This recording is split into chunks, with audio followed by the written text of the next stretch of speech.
ठीक है, इनसे क्वेश्चन बहुत सिंपल आता है एग्जाम में, है ना, कि घूर्णन तेज होने पर क्या होगा, पृथ्वी के घूर्णन को स्लो करने पर क्या होगा, ठीक है, पृथ्वी के केंद्र पर जाने पर क्या होगा, ठीक है, तो सारी बातों पर जी का मान डिपेंड करता है। क्लियर है? ठीक है, अब इससे रिलेटेड एक और टॉपिक हो गया, ये लिखा दिया ना मैंने सारे पॉइंट कि नहीं लिखा है? लिखा दिया ना कॉपी में? अरे ये सारे पॉइंट लिखा है कि नहीं लिखा है? अभी लिखा दिए? ठीक है, एक इसी से रिलेटेड टॉपिक है लिफ्ट का। ठीक है, किसका टॉपिक है? लिफ्ट का, कि लिफ्ट में जब हम ऊपर जाते हैं, जब हम नीचे जाते हैं, तो उसमें क्या फर्क पड़ता है, वो चीजें भी हमसे पूछी जाती है। ठीक है ना, तो लिफ्ट में भी सेम कॉन्सेप्ट है। देखो, एक बंदा यहाँ पे खड़ा है, अगर लिफ्ट ऊपर की ओर जाएगी, लिफ्ट कहाँ जाएगी? ऊपर की ओर, तो पृथ्वी तो इसको नीचे ही खींच रही है ना, तो इसका मान क्या होगा? बढ़ेगा। जैसे मान लो एक आदमी आपको ऊपर खींच रहा है, एक आदमी नीचे खींच रहा है, मतलब आप ऊपर जा रहे हो, वो नीचे खींचेगा, तो आपको बढ़ा हुआ वजन लगेगा नहीं लगेगा आपका?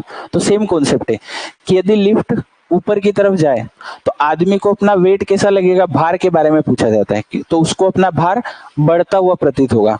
वैसे ही अगर लिफ्ट नीचे की ओर आए तो घटता हुआ प्रतीत होगा। आ रही बात समझ में? तो ये भी हमसे पूछा जाए कि अगर लिफ्ट, चार चार बातें इसमें, अगर लिफ्ट कहाँ जाए, ये आदमी खड़ा है, ऊपर की ओर जाए, तो इसको अपना भार कैसा लगेगा? बढ़ा हुआ लगेगा। एक्चुअल में इसका भार नहीं बढ़ेगा, इसको केवल लगेगा कि हाँ भार बढ़ गया है। ठीक है, ऐसे ही अगर लिफ्ट कहाँ है, अगर लिफ्ट कहाँ है? नीचे की ओर है, तो इसको अपना भार कैसा लगेगा? घटता हुआ प्रतीत होगा। ठीक है, ऊपर जाने पर भार कैसा लगेगा? बढ़ता हुआ। नीचे आने पर भार कैसा लगेगा? घटता हुआ। अच्छा, तीसरी बात, अगर आपको ये बोल देना कि ये जो लिफ्ट है ये ऊपर की तरफ एक समान वेग से जा रही है, कैसे वेग से जा रही है? एक समान वेग से, चाहे ऊपर जाए चाहे नीचे जाए, तो फिर इसका आंसर होगा भार अपरिवर्तित लगेगा, मतलब जैसा है वैसा ही लगेगा। आ रही बात समझ में? अगर ये टर्म यूज कर दे कि एक समान वेग से, मतलब न तो वेग बढ़ रहा है, कांस्टेंट है। ठीक है, कांस्टेंट का मतलब ये होता है कि हर सेकंड बराबर वेग ही बढ़ रहा है। एक समान वेग मतलब त्वरण शून्य हो जाएगा। त्वरण की डेफिनेशन होती है वेग में परिवर्तन बटे समय, वेग में परिवर्तन बटे समय। तो ये जो भार बढ़ता हुआ या घटता हुआ प्रतीत होता है ना, ये होता है त्वरण के कारण। किसके कारण होता है? त्वरण के कारण। अब मैंने आपको बोल दिया कि एक समान वेग है, तो डेल्टा वी मतलब शुरुआत का वेग और आखिरी का वेग, शुरुआत का वेग और आखिरी का वेग। तो एक समान वेग का मतलब जो अभी वेग है बाद में भी वही रहेगा, है ना, तो त्वरण में कुछ परिवर्तन नहीं होगा, ऊपर तो जीरो हो जाएगा, तो त्वरण क्या हो गया? जीरो। तो अगर त्वरण में चेंज ही नहीं आएगा तो उसको न तो भार बढ़ता हुआ प्रतीत होगा न भार घटता हुआ। ठीक है, उसको अपना भार अपरिवर्तित महसूस होगा, जैसा है वैसा ही नजर आएगा। आ रही है बात समझ में? तो तीन कंडीशन समझ में आई कि नहीं आई? अगर ये नहीं लिखा हुआ है, सिंपल क्वेश्चन आया, जैसे क्या आया क्वेश्चन में कि यदि कोई लिफ्ट ऊपर की ओर जाए तो उसमें खड़े व्यक्ति को अपना भार, आंसर होगा बढ़ता हुआ प्रतीत होगा। यदि कोई लिफ्ट नीचे की ओर आए तो उसमें खड़े व्यक्ति को अपना भार घटता हुआ प्रतीत होगा। लेकिन क्वेश्चन में अगर ये बोल दे कि यदि कोई लिफ्ट एक समान वेग से ऊपर की ओर जाए तो उसको अपना भार अपरिवर्तित महसूस होगा। क्लियर हुई तीनों बातें? अगर ये वर्ड यूज नहीं किया तो फिर आंसर क्या होगा? बढ़ता हुआ या घटता हुआ। लेकिन अगर ये टर्म यूज कर दी कि उसका वेग कैसा है? एक समान वेग है, ठीक है, तो फिर हमारा आंसर क्या होगा? हमारा आंसर होगा सर अपरिवर्तित रहेगा। ठीक है, क्लियर हुआ? अच्छा, एक चौथी कंडीशन भी है, भगवान करे तुम्हारे साथ ऐसा नहीं हो। ठीक है, आप लिफ्ट में बैठे हो और लिफ्ट की जो डोरी है वो टूट जाए, लिफ्ट की डोरी टूट जाए, ठीक है, तो इस केस में क्या होगा आपके साथ में? इस केस में क्या होगा? तो आपको ऐसा लगेगा कि आपके अंदर कोई वजन ही नहीं बचा है। ठीक है, तो आपको अनुभव होगा भारहीनता का। ठीक है, जीरो वेट लगेगा आपको, भारहीनता का। ठीक है, किस स्थिति में व्यक्ति, लिफ्ट में खड़े व्यक्ति को अपना भारहीनता या भारहीनता महसूस होगी। तो लिफ्ट की डोरी टूट जाने पर कब महसूस होगा? लिफ्ट की डोरी टूट जाने पर, ठीक है। अगर लिफ्ट की डोरी तोड़ दे बीच में से तो ये एकदम स्पीड से नीचे आएगी, ठीक है। और एकदम स्पीड से नीचे आएगी तो इसको लगेगा कि मेरे अंदर कोई वजन ही नहीं है। आ रही बात समझ में? क्लियर हो गया? जैसे मान लो ऊपर से एक और रहता है ना पानी भरने का, उसमें बैठ के ना कूद जाना उसमें बैठ के, ठीक है। तुम्हें लगेगा कि तुम्हारे अंदर कोई वजन नहीं है, क्योंकि इस स्थिति में लिफ्ट क्या हो जाएगी? लिफ्ट ऐसे हो जाएगी जैसे ऊपर से कुछ चीज ऐसे ही गिरा दी है, ठीक है। तो जैसे कोई भी चीज स्वतंत्र रूप से गिरती है ना, तो उस पर हमेशा कौन कार्य करता है? उस पर हमेशा कौन सा कार्य करता है? गुरुत्वीय त्वरण कार्य करता है। तो गुरुत्वीय त्वरण कार्य करेगा तो उसको बहुत स्पीड से नीचे खींचेगा। आ रही है बात समझ में? इतनी स्पीड से नीचे खींचेगा कि वो आदमी को लगेगा मेरे अंदर कोई वजन नहीं है। जैसे कुएं में तो कूदते हैं ना पानी में, तो जब कूदते तब हवा में रहते तब लगता है कोई वजन ही नहीं है हमारे अंदर। तुम कूदे ही नहीं हो, तुमने तैरना ही नहीं आता तुम्हें अभी तक, ठीक है। क्लियर हो गई चारों स्थितियां? अगर आदमी ऊपर की तरफ जाएगा लिफ्ट में तो बढ़ता हुआ वजन लगेगा, नीचे की तरफ आएगा तो घटता हुआ। अगर लिफ्ट की डोरी टूट गई तो भारहीनता का अनुभव होगा। और अगर ये बोल दिया जाए कि एक समान वेग से ऊपर गई लिफ्ट या एक समान वेग से नीचे आई तो फिर उसको भार अपरिवर्तित महसूस होगा। अरे क्लियर है? अच्छा, इसमें एक स्थिति और है, ठीक है। एक स्थिति और ये है कि अगर तुम्हारी ज्यादा ही किस्मत खराब है, ठीक है, ज्यादा ही किस्मत क्या है? खराब है, और जो गुरुत्वीय त्वरण है ना वो लिफ्ट के त्वरण से हो जाए ज्यादा। अगर ये जी का मान क्या हो जाए? ज्यादा, और जो लिफ्ट का त्वरण जो है, लिफ्ट का त्वरण एल जी लिख दिया, ये है कम, तो फिर आप है ना ये ऊपर टकरा जाओगे छत पे। तो आदमी छत पे कब टकराएगा? जैसे ये हाथ में है, ठीक है, अभी मैं इसको एक जैसा नीचे लाऊंगा तो कोई प्रॉब्लम नहीं है, ऊपर लगे कोई प्रॉब्लम नहीं है। लेकिन अगर एक स्थिति ऐसी आई कि मेरे जो हाथ का त्वरण है वो गुरुत्वीय त्वरण से भी ज्यादा हो जाए। आ रही बात समझ? मतलब जो हाथ का त्वरण है वो कम हो जाए और गुरुत्वीय त्वरण है वो ज्यादा हो जाए, तो फिर ये क्या होगा? ऊपर टकरा जाएगा। अब मान लो ऊपर छत हो तो ये आएगा तो ये क्या होगा? ऊपर टकरा जाएगा, ठीक है। तो छत से कब टकराएगा आदमी? हाँ, जब लिफ्ट से भी लिफ्ट का त्वरण कम पड़ जाए और गुरुत्वीय त्वरण क्या हो जाए? ज्यादा हो जाए, तो फिर आदमी कहाँ टकरा जाएगा? छत पे टकरा जाएगा। क्लियर हुई? लिफ्ट के सारे कॉन्सेप्ट क्लियर है, जी के सारे क्लियर है, ठीक है। चलो लिखाओ इसको, लिखो लिफ्ट, हेडिंग डाले ना लिफ्ट। लिफ्ट में व्यक्ति का या पिंड का भार या वस्तु का भार, लिफ्ट में पिंड का भार। लिखो पहला पॉइंट, जब लिफ्ट ऊपर की ओर जाती है, जब लिफ्ट ऊपर की ओर जाती है, जब लिफ्ट ऊपर की ओर जाती है तो लिफ्ट में स्थित पिंड का भार बढ़ा हुआ प्रतीत होता है।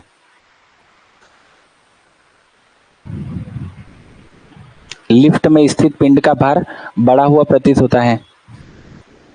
क्लियर हुआ? लिफ्ट में स्थित पिंड का भार बढ़ा हुआ प्रतीत होता है। सेकंड लिखो, जब लिफ्ट नीचे की ओर आएगी, जब लिफ्ट नीचे की ओर आएगी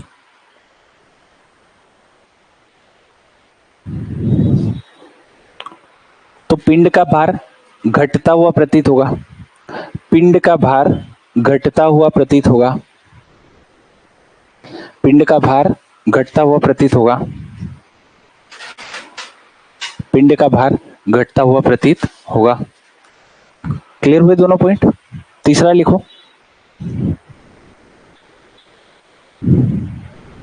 तीसरा लिखो, जब लिफ्ट एक समान वेग से, एक समान वेग से, जब लिफ्ट एक समान वेग से, जब लिफ्ट एक समान वेग से ऊपर या नीचे की ओर जाए, जब लिफ्ट एक समान वेग से ऊपर या नीचे की ओर जाए तो पिंड के भार में कोई भी परिवर्तन प्रतीत नहीं होगा। तो पिंड के भार में कोई भी परिवर्तन प्रतीत नहीं होगा। तो पिंड के भार में कोई भी परिवर्तन प्रतीत नहीं होगा। तीनों पॉइंट क्लियर हुए? ठीक है, चौथा लिखो।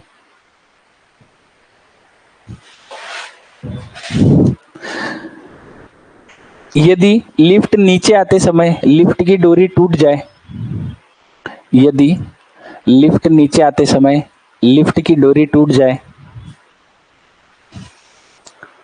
यदि लिफ्ट नीचे आते समय लिफ्ट की डोरी टूट जाए,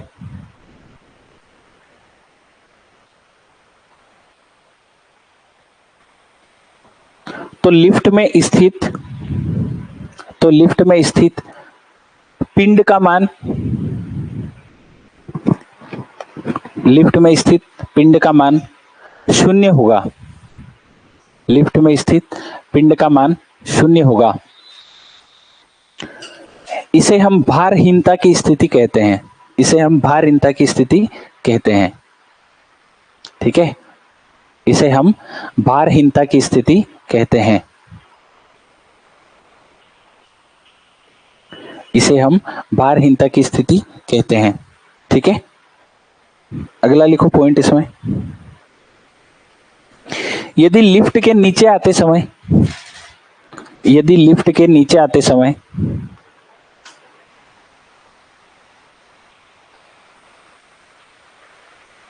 यदि लिफ्ट का नीचे उतरते समय लिफ्ट का त्वरण, लिफ्ट का त्वरण, लिफ्ट का त्वरण गुरुत्वीय त्वरण से भी अधिक हो जाए, लिफ्ट का त्वरण गुरुत्वीय त्वरण से भी अधिक हो जाए, तो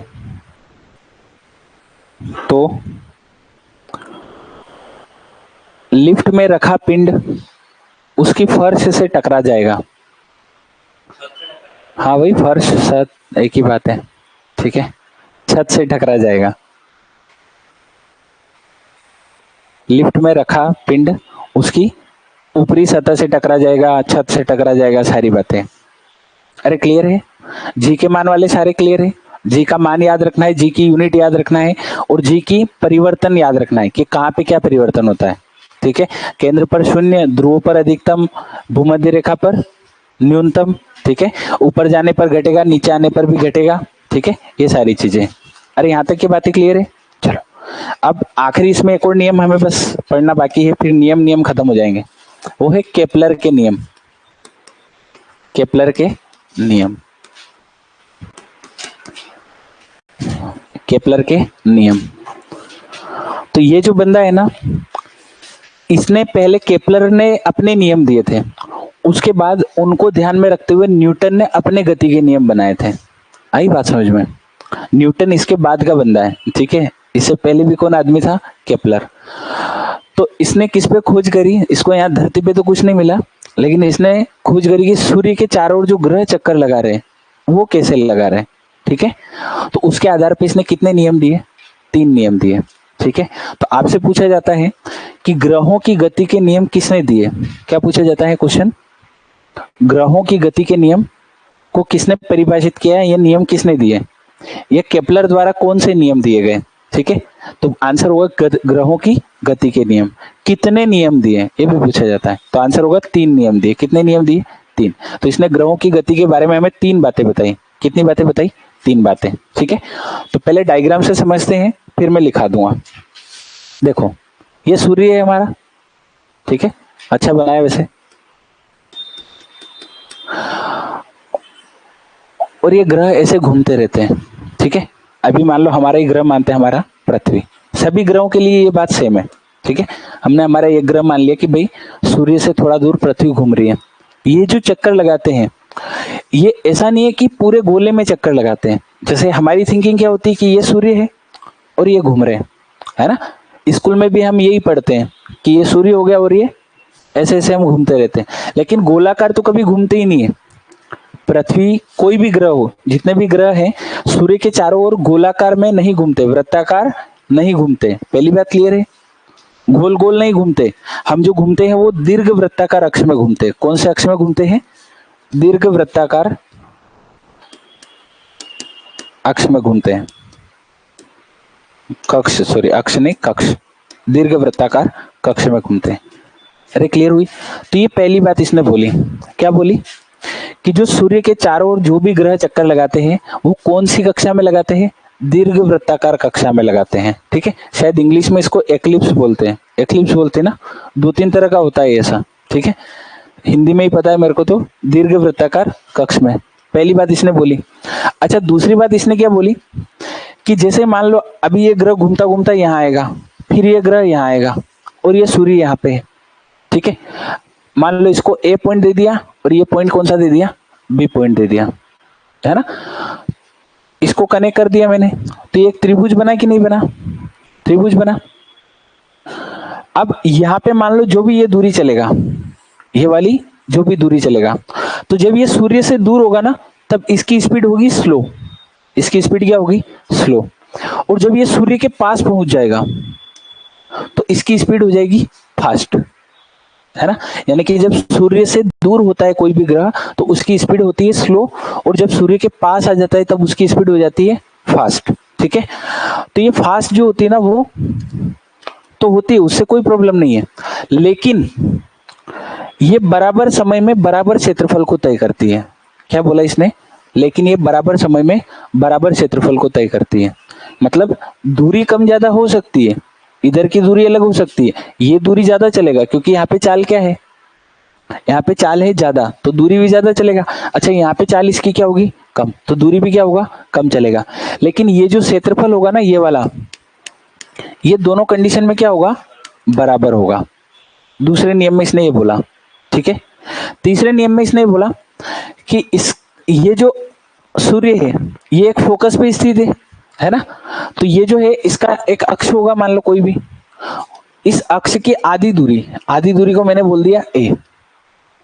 तो इसमें जो समय लेता है ना ग्रह घूमने का, उसके बीच में और इसके बीच में एक रिलेशन दिया, तो वो रिलेशन है आवर्तकाल के बीच में और इस अक्ष के बीच में, तो उसने ये वाला नियम दिया। ठीक है, अब इसी बात को लैंग्वेज में लिखेंगे तो 3 लाइनें लगेगी कम से कम। ठीक है, इसमें क्या बोला जाएगा कि सूर्य की गति, सूर्य के चारों चक्कर लगाने वाले ग्रह का आवर्तकाल उसके दीर्घ अक्ष के अर्ध दीर्घ अक्ष के तृतीय घात के समानुपाती होता है। ऐसे करके हमें लिखना पड़ेगा। ठीक है, लेकिन अगर लाइन में याद रखोगे तो ऐसे याद रखना है, टी वर्ग समानुपाती ए क्यू। अरे क्लियर हुआ? तो पहला नियम क्या बोला जाता है? पहला नियम बोला जाता है कक्षाओं का नियम। पहले नियम को नाम क्या दिया? कक्षाओं का नियम। दूसरे नियम को बोला जाता है क्षेत्रफल का नियम, और तीसरे नियम को बोला जाता है आवर्तकाल का नियम। आ रही बात समझ में? 3 नियम कौन कौन से दिए? पहले नियम में उसने क्या बताया कि कौन सी कक्षा में ग्रह घूमता है। क्या बताया? कौन सी कक्षा में ग्रह घूमता है, तो इसका उत्तर है कि दीर्घ वृत्ताकार कक्षा में। कौन सी कक्षा में घूमता है? और उसके एक फोकस पे कौन स्थित होता है सर? सूर्य। पहली बात उसने ये समझाई। फिर दूसरी बात में इसने ये समझाया कि ये है ना समान क्षेत्रफल में समान दूरी तय करता है, या शॉर्टकट में बोले तो इसकी क्षेत्रीय चाल नियत रहती है। मतलब ये जो क्षेत्रफल होगा और ये जो क्षेत्रफल होगा ये क्या होगा? बराबर होगा, है ना। चाहे यहाँ पे दूरी भले कम चलाओ, यहाँ पे दूरी भले क्या हो? ज्यादा चलाओ, लेकिन ये क्षेत्रफल बराबर चलेगा, लेकिन ये क्षेत्रफल बराबर चलेगा। क्लियर हुआ?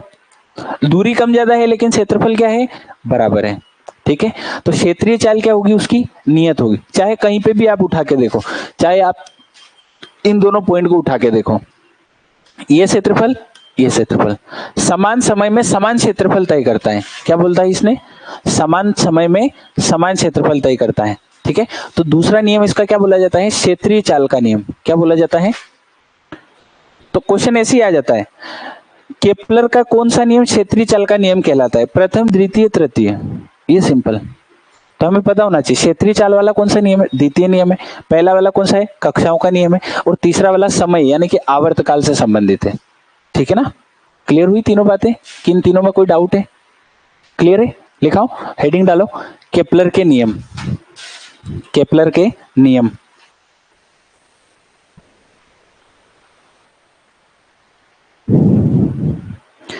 केपलर ने केपलर ने 1609 में 1609 केपलर ने 1609 में ग्रहों की गति के संदर्भ में 1609 में ग्रहों की गति के संदर्भ में 3 नियम दिए। ग्रहों की गति के संदर्भ में 3 नियम दिए। ठीक है, अब देखो इसने ये नियम कब दिए थे? 1609 में। और जो न्यूटन ने जो नियम दिए गति के वो कब दिए? कल लिखाया था ना, 1687 में दिए। मतलब ये कितने साल पहले एक्सपर्ट था, सोचो, है ना, 78, है ना, 78 साल पहले ये सब नियम दे गया था, फिर आया न्यूटन। तो ठीक है, चलो लिखो आगे इसमें। पहला नियम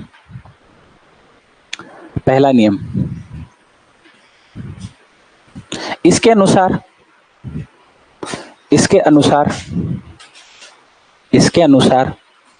प्रत्येक ग्रह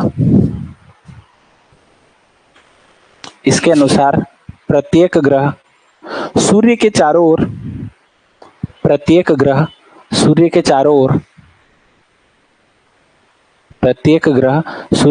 ओर एक दीर्घ वृत्ताकार कक्षा में चक्कर लगाते हैं। सूर्य के चारों ओर एक दीर्घ वृत्ताकार कक्षा में चक्कर लगाते हैं।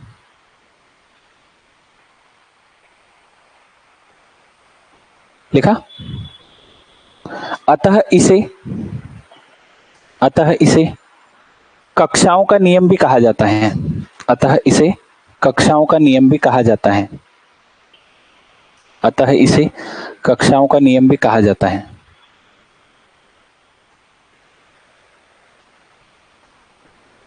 क्लियर हुआ? ठीक है, 2-4 क्वेश्चन ही पूछे जाते हैं, मैंने आपको बता दिए, सारे के सारे क्वेश्चन बोल के बता रहा हूं। पहला क्वेश्चन, ग्रहों की गति के नियम किसने दिए? उत्तर होगा केपलर ने दिए। उल्टा पूछता है, केपलर ने कौन से नियम दिए थे? तो ग्रहों की गति के नियम दिए थे। आ रही बात समझ में? क्लियर हुआ? दूसरा पॉइंट, कब दिए थे? तो सन याद होना चाहिए। सन ज्यादातर नहीं पूछा जाता, लेकिन पूछ ले तो 1609 में दिए थे। तीसरा पॉइंट, कितने नियम दिए थे? तो 3 नियम दिए थे। चौथा पॉइंट, कौन सा केपलर का नियम कक्षाओं का नियम कहलाता है? तो प्रथम नियम। कौन सा नियम आवर्तकाल का नियम कहलाता है? तृतीय नियम। ठीक है, और कौन सा नियम क्षेत्रीय चाल का नियम कहलाता है? तो दूसरा नियम। ये क्वेश्चन पूछे जाते हैं। ठीक है, केपलर के अनुसार सूर्य के चारों ओर प्रत्येक ग्रह कौन सी कक्षा में चक्कर लगाते हैं? तो दीर्घ वृत्ताकार कक्षा में चक्कर लगाते हैं। ठीक है, ऑप्शन में ये भी होता है वृत्ताकार, दीर्घ वृत्ताकार, अर्ध दीर्घ वृत्ताकार, ऐसे ऑप्शन घुमा देता है। ठीक है, तो सिंपल आंसर है दीर्घ वृत्ताकार कक्षा में। एक्लिप्स बोलते ना, मैं बोल रहा हूं, कंफर्म नहीं पता है लेकिन शायद यही बोलते हैं। 2-3 होता है ना, एक तो एक्लिप्स होता है, एक स्फेयर होता है। स्फेयर तो गोले को ही बोल देते हैं, है ना, 2-3 होते हैं, तो ये लगभग यही बोलते हैं, एक्लिप्स ही बोलते हैं। क्या? एलोंगेटेड बोलते हैं, एक्लिप्स नहीं बोलते, मतलब एलोंगेटेड। हाँ, जो भी है, अंग्रेजी नहीं आती है। ठीक है, अंग्रेजी आती तो फिर क्या चाहिए था? अरे क्लियर है? ठीक है, हिंदी भी याद करो फिर इंग्लिश भी याद करो, तो पेपर में तो दोनों आना है ना। ठीक है, क्लियर हुआ? नहीं, एक्लिप्स भी बोला जाता है किसी को, यार मेरे को कंफर्म नहीं आ रहा है, लेकिन ये भी बोलते हैं। ठीक है, नहीं, हमेशा हर चीज गूगल भी सही नहीं बताता है। ठीक है, चलो पहला नियम क्लियर हुआ। दूसरा लिखो, दूसरा नियम, इसके अनुसार प्रत्येक ग्रह समान समय में समान क्षेत्रफल, इसके अनुसार प्रत्येक ग्रह समान समय में समान क्षेत्रफल तय करता है।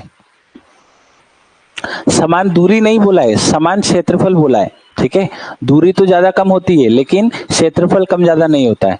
ठीक है, समान समय में समान क्षेत्रफल तय करता है, अर्थात ग्रह की क्षेत्रीय चाल नियत रहती है। अर्थात ग्रह की क्षेत्रीय चाल नियत रहती है। नियत, कांस्टेंट, ठीक है, क्षेत्रीय चाल नियत रहती है। क्लियर हुआ? इसे क्षेत्रीय चाल का नियम भी कहा जाता है, इसे क्षेत्रीय चाल का नियम भी कहा जाता है।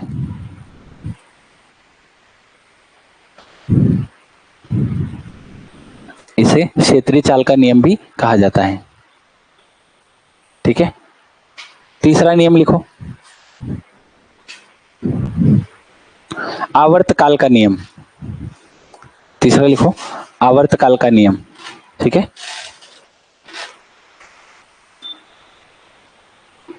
इसके अनुसार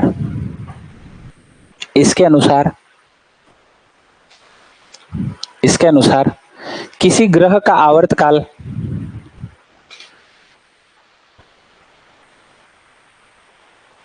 इसके अनुसार किसी ग्रह के आवर्तकाल का वर्ग, किसी ग्रह के आवर्तकाल का वर्ग उसके अर्ध दीर्घ अक्ष, अर्ध दीर्घ अक्ष की तृतीय घात के समानुपाती होता है। अर्ध दीर्घ अक्ष की तृतीय घात के समानुपाती होता है। अर्ध दीर्घ अक्ष की तृतीय घात के समानुपाती होता है। अरे क्लियर हुए? तीनों नियम याद हो जाएंगे? याद नहीं करना है, रटने नहीं है, बस समझना है। हमारे दिमाग में बस तीन ही बातें होनी चाहिए इससे रिलेटेड। पहले नियम को क्या बोलते हैं? कक्षाओं का नियम बोलते हैं, दूसरे को क्षेत्रीय चाल का और तीसरे को आवर्तकाल का, ठीक है। फिर इतनी अंडरस्टैंडिंग है तो आसपास से भी क्वेश्चन आया तो हम बना लेते हैं, है ना? क्लियर है? ज्यादातर तो यही रिपीटेशन है कि कितने नियम दिए, केपलर ने कौन सा नियम दिया, ये चीज पूछी जाती है, ठीक है। लेकिन ये थोड़ा सा हमने डिटेल में पढ़ लिया है ना। अच्छा, वो खोजे वगैरह भी डल जाएगी, मैडम डाल रहे हैं पीडीएफ बना के, ठीक है। तो तुम्हें याद करनी है, रटनी है, ठीक है। अगला हमारा टॉपिक है, ये नियम सब खत्म हो गए, ठीक है। अगला हमारा टॉपिक है भौतिक राशियां और उनका मापन। भौतिक राशियां और उनका मापन। भौतिक राशियां और उनका मापन, उनका मापन, ठीक है। भौतिक राशियां और उनका मापन, ठीक है। ये सेकंड टॉपिक है और सबसे थोड़ा सा कॉम्प्लिकेटेड भी यही है, ठीक है। इसके बाद जितने भी टॉपिक है सब बच्चों जैसे, उनमें कुछ भी नहीं, 5-5, 10-10 लाइनें याद करनी है बस, ठीक है। तो इसको थोड़ा ध्यान से समझना पड़ेगा। देखो, फिजिक्स में भौतिक राशियां दो प्रकार की होती है, एक तो अदिश राशियां और एक सदिश राशियां। कौन कौन सी होती है? अदिश राशियां और सदिश राशियां। इनका डिवाइडेशन कैसे किया? जितनी भी अदिश राशियां है उनमें केवल परिमाण होता है। केवल क्या होता है? परिमाण। लेकिन जितनी भी सदिश राशियां हैं उनमें परिमाण भी होता है पर साथ में दिशा भी होती है। पर साथ में क्या होती है? दिशा भी होती है। फॉर एग्जाम्पल, मैंने आपको बोला कि मैं 10 किलोमीटर चला, ये है दूरी। केवल मैंने आपको बताया रिजल्ट, परिमाण बताया कि मैं कितना चला, है ना। लेकिन इसी के साथ में मैंने बोल दिया कि मैं 10 किलोमीटर उत्तर में चला, तो ये है विस्थापन। दिशा भी जोड़ दी ना साथ में कि किधर गया, किधर गया, उत्तर में गया। तो जहां पे ऐड हो जाए दिशा, वो हमेशा किस में कन्वर्ट हो जाएगी? सदिश में। और जहां पे दिशा ऐड नहीं होगी, केवल क्या रहेगा? परिमाण रहेगा, रिजल्ट रहेगा, तो वो क्या कहलाएगा? अदिश राशियां। पहले पढ़ा? क्लियर हुआ? जैसे मैंने आपको बोला कि एक आदमी 10 किलोमीटर प्रति घंटे से दौड़ रहा है, तो ये क्या है? परिमाण है। 10 किलोमीटर प्रति घंटे परिमाण है। लेकिन मैंने साथ में बोल दिया कि 10 किलोमीटर प्रति घंटे उत्तर में दौड़ रहा है कि पूर्व में दौड़ रहा है, तो फिर इसमें साथ में मैंने क्या ऐड किया? दिशा को। तो फिर ये कन्वर्ट हो जाएगा किसमें? सदिश में। अदिश और सदिश अंतर समझ में आया कि नहीं आया? अदिश क्या होगा? जिनमें केवल परिमाण होता है। क्या होता है? परिमाण। वैल्यू बताई जाती है। क्या बताई जाती है? वैल्यू। कि 10 किलोमीटर चला, 10 किलोमीटर प्रति घंटे से चला, ये सारी क्या है? वैल्यू है। लेकिन मैंने साथ में दिशा को ऐड कर दिया कि उत्तर में चला, कि दक्षिण में चला, कि पूर्व में चला, तो जहां दिशा ऐड हो गई वो सारी राशि किस में कन्वर्ट हो जाती है? सदिश में, ठीक है। तो इनकी डेफिनेशन क्या है? ऐसी राशियां जिनमें केवल परिमाण की आवश्यकता होती है, वो क्या कहलाती है? अदिश। और ऐसी राशि है जिनमें परिमाण के साथ साथ दिशा की भी आवश्यकता होती है, वो क्या कहलाती है? सदिश। अरे क्लियर है? अरे बात समझ में? दोनों बातें क्लियर है? ठीक है। कुछ राशियां ऐसी होती है जो हमेशा अदिश ही होती है, कुछ राशि ऐसी होती है जो हमेशा सदिश ही होती है। ठीक है ना? इन दोनों को थोड़ा और हम समझेंगे डिटेल में। ठीक है, फिलहाल ये बातें लिख लो दोनों, फिर इनके एग्जाम्पल लिखाऊंगा, अदिश के एग्जाम्पल और फिर इसके भी एग्जाम्पल। ठीक है, जैसे द्रव्यमान, द्रव्यमान का कोई है क्या? इसमें दिशा लगती क्या कुछ कि तुम्हारा वजन 20 किलो है कि 50 किलो है कि 80 किलो है? इसमें क्या है? केवल रिजल्ट है, परिमाण है। तो परिमाण ये क्या, कौन सी राशि कहलाएगी? अदिश कहलाएगी। अरे आई बात समझ में? क्लियर हुआ? लंबाई, तुम्हारी हाइट 6 फुट है, क्या है? अदिश की सदिश?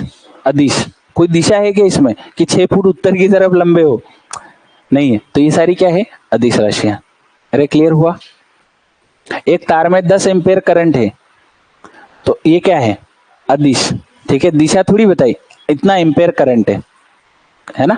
तो ये सारी, इनको हम बोलते हैं, क्या बोलते हैं? अदिश राशियां। ठीक है, विस्थापन, चाल, चाल तो है अदिश लेकिन वेग है सदिश। चाल मतलब 10 किलोमीटर प्रति घंटा, ये चाल है, लेकिन मैंने बोला 10 किलोमीटर प्रति घंटा उत्तर में, तो ये हो गया वेग। ठीक है, इनको समझना है। तो पहले ये दोनों पॉइंट क्लियर हुए। अच्छा, इसके एग्जाम्पल लिख लो जितने एग्जाम में बनते हैं। देखो पहला,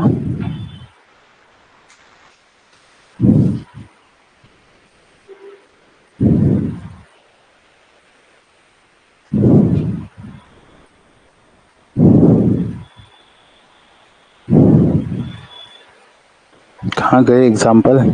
इसमें लिखो, अदिश में। द्रव्यमान, द्रव्यमान, लंबाई,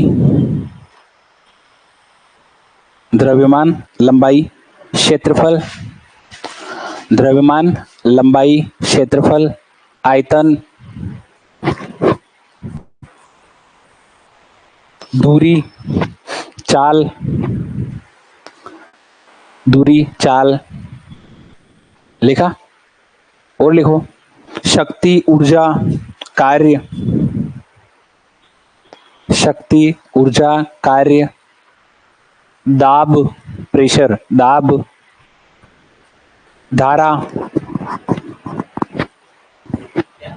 दाब, धारा, तापमान, दाब, धारा, तापमान, लिखा? घनत्व। बस इतने एग्जाम्पल भी दिमाग में रहेंगे तो सफिशिएंट है। ठीक है, सबके सब आप भूल भी जाओ ना तो वहां पे आप थोड़ा सा दिमाग लगा सकते हो। जैसे दाब, ठीक है, कि 10 पास, दाब की यूनिट होती है पास्कल, पास्कल में नापा जाता है। जैसे वजन को किलोग्राम में नापते हैं, वैसे दाब को किस में नापते हैं? पास्कल में। तो 10 पास्कल दाब लगाया गया, इसमें कोई दिशा है क्या? नहीं बताई। आ रही बात समझ में? कार्य, कार्य का नापते हैं, कार्य और ऊर्जा को नापते हैं जूल में। ठीक है, इतना कार्य हुआ, मैंने 10 ईंटें उठाई, ये थोड़ी बोल रहा हूँ 10 ईंटें उत्तर की दिशा में उठाई, 10 ईंटें उठाई, 20 ईंटें उठाई, है ना, 10 जामुन खाए, ये सब क्या है? कार्य। तो कार्य में क्या है? कुछ यूनिट है क्या? पीछे दिशा ईशा है क्या? कुछ नहीं है। द्रव्यमान 10 किलो वजन है, 20 किलो वजन है। आ रही बात समझ में? ऊर्जा, इतनी ऊर्जा खपत हुई, किस दिशा में हुई ये थोड़ी बता रहे, इतनी ऊर्जा खपत हुई। ये सारी क्या हुई? अदिश। इनमें केवल क्या हो रहा है? रिजल्ट मिल रहा है, परिमाण मिल रहा है, दिशा नहीं मिल रही है। आ रही बात समझ में? क्लियर हुआ? घनत्व, घनत्व भी समझते हो कि नहीं समझते हो? डेंसिटी। ठीक है, कोई वस्तु कितनी गाढ़ी है उसको हम बोलते हैं घनत्व। ठीक है, तो इनमें कोई भी क्या होता है? इनमें कोई भी दिशा नहीं होती है, तो जिनमें दिशा नहीं है उन सबको हम किस, कौन सी कैटेगरी में रखते हैं? अदिश राशियों में रखते हैं। अब सदिश में कौन कौन सी, वो लिखो। लिखो, विस्थापन, वेग, विस्थापन, वेग, बल, बल, विस्थापन, वेग, बल, संवेग, संवेग, त्वरण, त्वरण, भार, भार, बताता हूं, भार लिखो, आगे लिखो।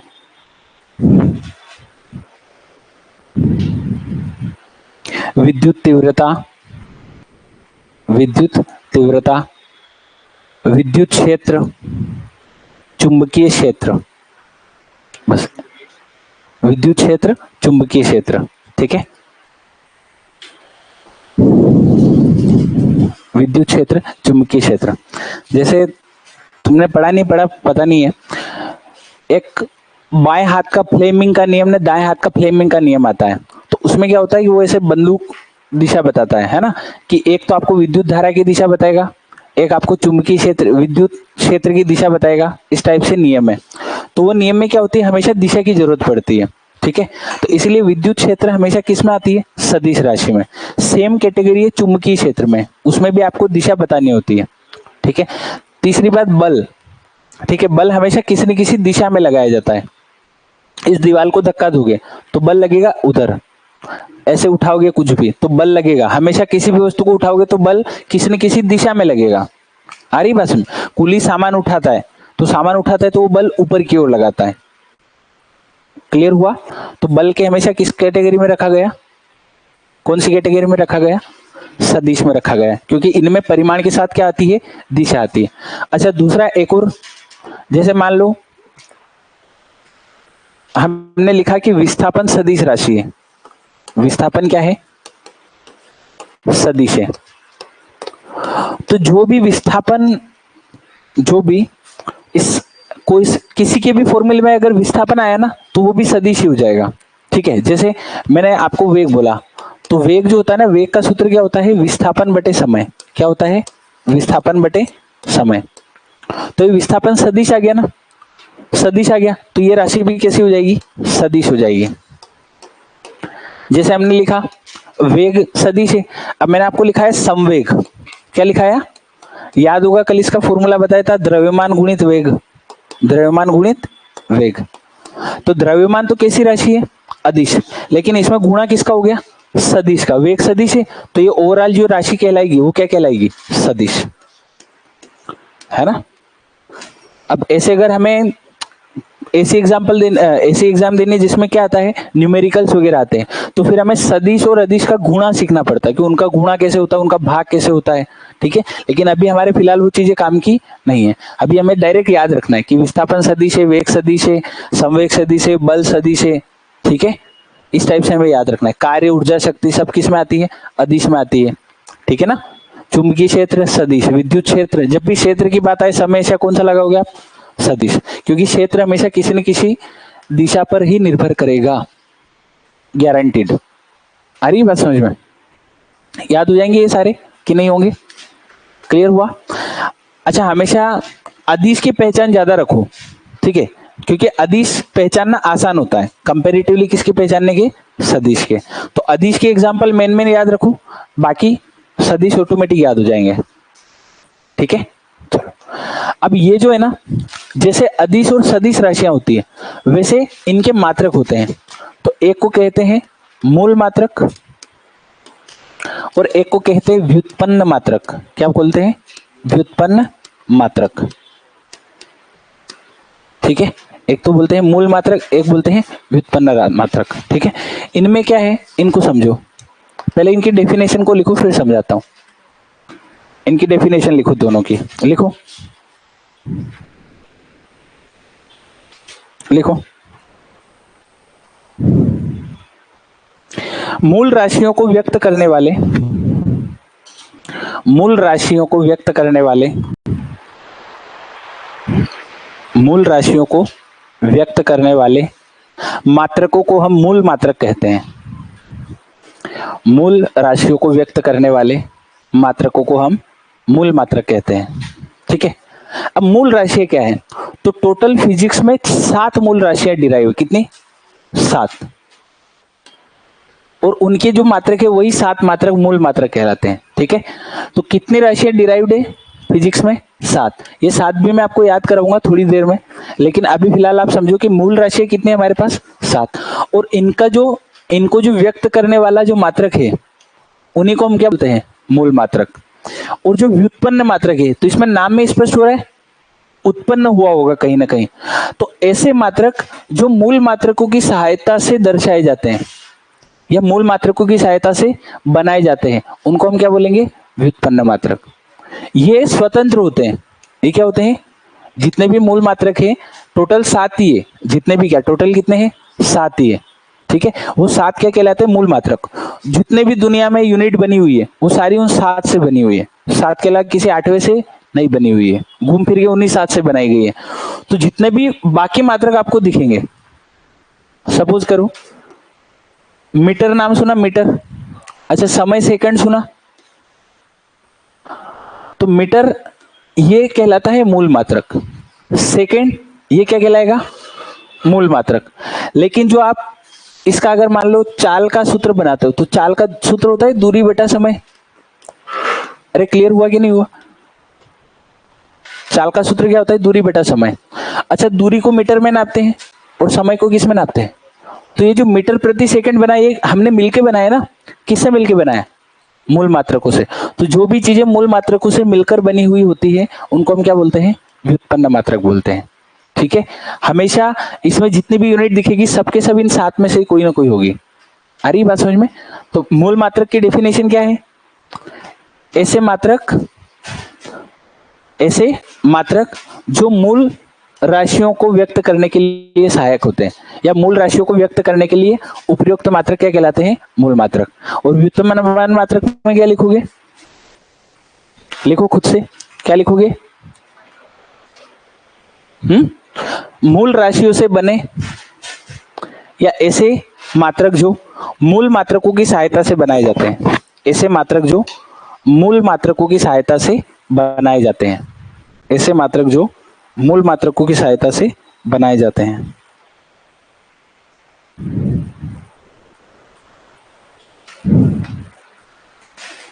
ऐसे मात्रक जो मूल मात्रकों की सहायता से बनाए जाते हैं उनको हम क्या बोलेंगे? व्युत्पन्न मात्रक। अरे क्लियर है यहाँ तक? क्लियर है? चलो बाकी इसके आगे हम कल पढ़ेंगे। ठीक है, इतना रिवाइज करके आना, तो फिर हम कल ये मूल मात्रक क्या होते हैं, इनको मूल राशियां कौन कौन सी है, उनके मात्रक कौन कौन से हैं, वो पढ़ना है। ठीक है, और कल ये टॉपिक भी खत्म हो जाएगा। ठीक है ना, मात्रक वात्रक वाला खत्म हो जाएगा। फिर अगले 3 दिन में फिजिक्स पूरी हो जाएगी तुम्हारी 1 डे के हिसाब से। ठीक है, चलो अब निकालो अपने मैथ्स होमवर्क दिया था।